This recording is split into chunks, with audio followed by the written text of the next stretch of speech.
Estamos de volta com o Religare, Conhecimento e Religião. Hoje nós estamos falando sobre inflexões éticas, que é o título do livro do nosso convidado. Nós estamos sorteando o exemplar desse livro e você pode participar curtindo a foto e marcando 3 amigos do nosso perfil no Instagram. O nosso Instagram é o @religarecr. Se você quiser enviar uma pergunta para o nosso convidado, para o Thiago Teixeira, você pode usar o mesmo perfil no Instagram, o @religarecr, e colocar lá a sua pergunta. Eu vou apresentar aqui para o nosso convidado. Nós estamos esperando pela sua participação. Thiago, você falou no primeiro bloco sobre moral restritiva. O que seria uma moral restritiva? Vamos pensar no que a gente pode entender por moralidade. Imediatamente a gente vai se remeter aos costumes que regem as nossas relações e, consequência, as nossas ações. Quando a gente pensa numa possibilidade de uma moral restritiva, ou na realidade de uma moral restritiva, é exatamente nessa lógica de articular ações que estreitam as relações, que estreitam, e não só estreitam, mas às vezes minam a possibilidade da relação. Então, o costume, ele assume esse lugar cristalizado ou absolutizado, como se ele sempre tivesse existido, como se os valores fossem universais e absolutos. E, nesse sentido, a gente, ao mesmo tempo que cristaliza valores que podem ser violentos em demasia, a gente restringe o campo político, o campo da relação, o campo da fala, da escuta. E é isso que eu estou pensando como uma moral restritiva, um lugar, primeiro, onde os valores são cristalizados ou supostamente cristalizados, são apresentados como se fossem intransponíveis, e, na mesma proporção, um lugar onde a possibilidade de fala, ou a possibilidade de escuta, ou a possibilidade de ser afetado pelo outro, mina.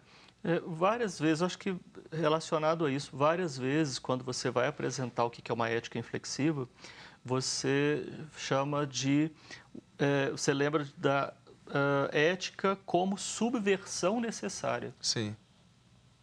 Forte isso, porque a gente sempre escuta, inclusive muito atrelado a essa ideia de que o discurso moral está pronto e que a gente não precisa ter tanto cuidado assim para ressignificar os valores, que a subversão passa a ser algo urgente. Então, vamos pensar em vários valores que na nossa vida cotidiana, não estou falando de filosofia para eleitos, né?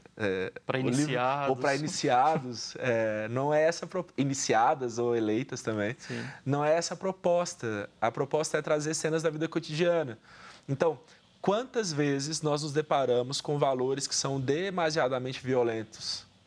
E a gente reproduz, porque a gente foi programado, talvez a palavra não seja tão boa, mas é a que me ocorre, para agir dessa forma.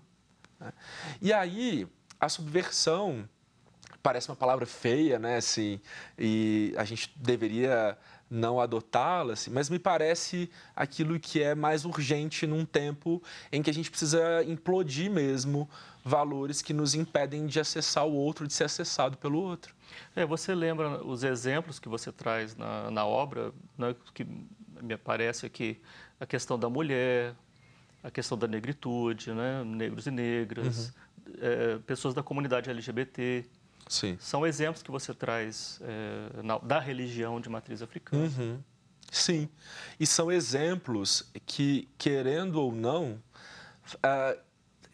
lançam uma luz sobre todas essas cenas de violência que a gente está falando desde o começo, né? De como que alguns valores que são difundidos, absorvidos e retroalimentados mantêm esses sujeitos à margem daquilo que é reconhecível ou daquilo que pode ser chamado de vida, inclusive. Tiago, uma coisa que você falou das pessoas silenciadas, você trabalha no seu livro como afonia, né? Faz parte desse processo da moral produzir esse tipo de silenciamento dessas pessoas que estão à margem? Sim, E aí, pensar trabalho com o conceito poder de afonia, né? Poder de afonia. E aí esse poder... Então, vamos pensar que poder está em todas as relações, né? E aí elas podem ser operadas no enfraquecimento, na potencialidade desses poderes. E eu estou falando de poder não no sentido só de poder econômico ou poder político, mas na própria potencialidade de existir, de ser reconhecido como sujeito, né? De não ser colocado no lugar de subalternidade, como a gente falava, absolutizado ou cristalizado. E aí esse personagem, ou essa estrutura que eu estou chamando de sujeito-norma, não quer só o silêncio desses subalternizados, né? Desses grupos subalternizados, desses corpos tornados dissidentes.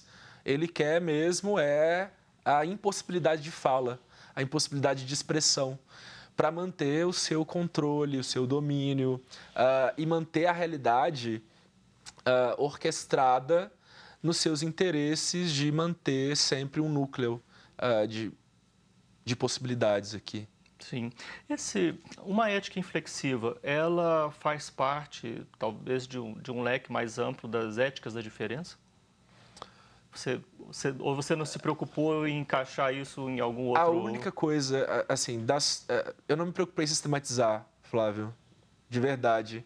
E acho que qualquer sistematização, ela seria ferir o texto, as sistematizações, assim. E até com uma preocupação com o meu leitor ou a minha leitora. Que as sistematizações, elas podem nos colocar em lugares de má compreensão. E aí eu quis que a proposta fosse livre, né? E que ela pudesse ser também aberta nas compreensões. Mas sobre as éticas da diferença, acho que a gente pode encaixar ou enquadrar uma ética inflexiva numa perspectiva da diferença, porque não tem como subverter valores que são restritivos sem que a gente parta do lugar da diferença.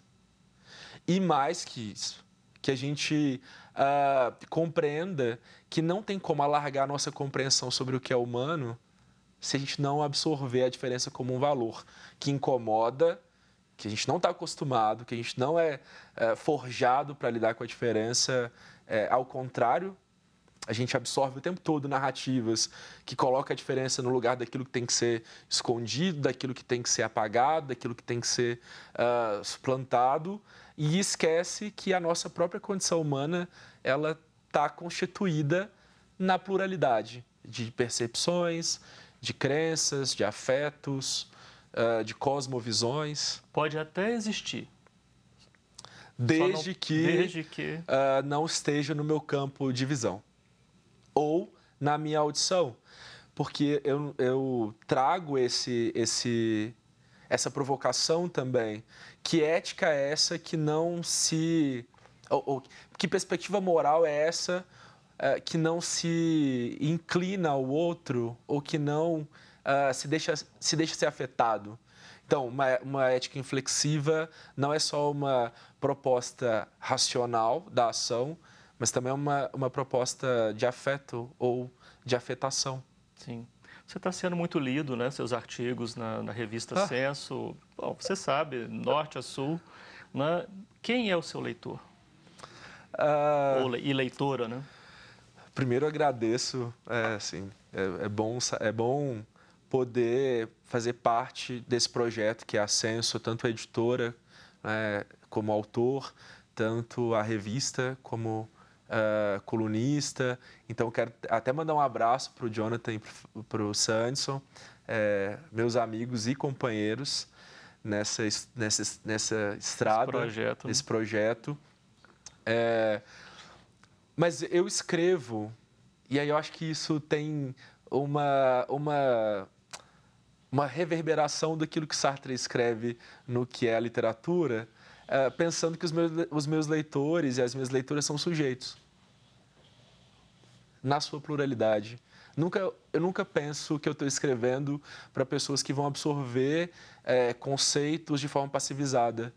Eu sempre penso em pessoas que podem dialogar comigo. O meu Instagram é aberto, inclusive, para as pessoas. reagirem àquilo que eu estou produzindo, que a Senso está produzindo. Então, o meu leitor e a minha leitora vão ser sempre pessoas que eu penso como sujeitos, nos seus lugares. Bom, você tem uma provocação em particular com o seu livro Inflexões Éticas? Sim, sim. É notório que esse livro, ele materializa várias questões que atravessam o meu corpo diretamente, que atravessam a minha realidade diretamente, e ele se torna orgânico porque essas provocações são partilhadas em nuances diferenciadas, mas eu estou tentando mostrar que não se constrói pensamento ético no desejo antropofágico, no desejo pela morte do outro, mas se constrói ética na dinâmica da escuta e do diálogo. Tiago, muito obrigado por você ter vindo aqui falar sobre o livro Inflexões Éticas. Parabéns pelo seu caminho. Obrigado. Né? Sucesso aí pra e nós. Força. Para nós. Então, quem quiser mandar pergunta, não esqueça de entrar no nosso perfil no Instagram, o @religarecr, deixe lá a sua pergunta, marque lá 3 amigos para participar do sorteio do livro Inflexões Éticas da editora Senso, o livro do nosso convidado, o Tiago Teixeira. O Religar é um projeto de extensão do Programa de Pós-Graduação em Ciências da Religião da PUC Minas. Você pode conhecer mais as nossas atividades, os nossos cursos de especialização, de mestrado, de doutorado, acessando a nossa página que está em pucminas.br/ppgcr. Muito obrigado pela sua companhia. Semana que vem nós voltamos com mais um Religar e Conhecimento Religião. Um abraço muito cordial. Até lá.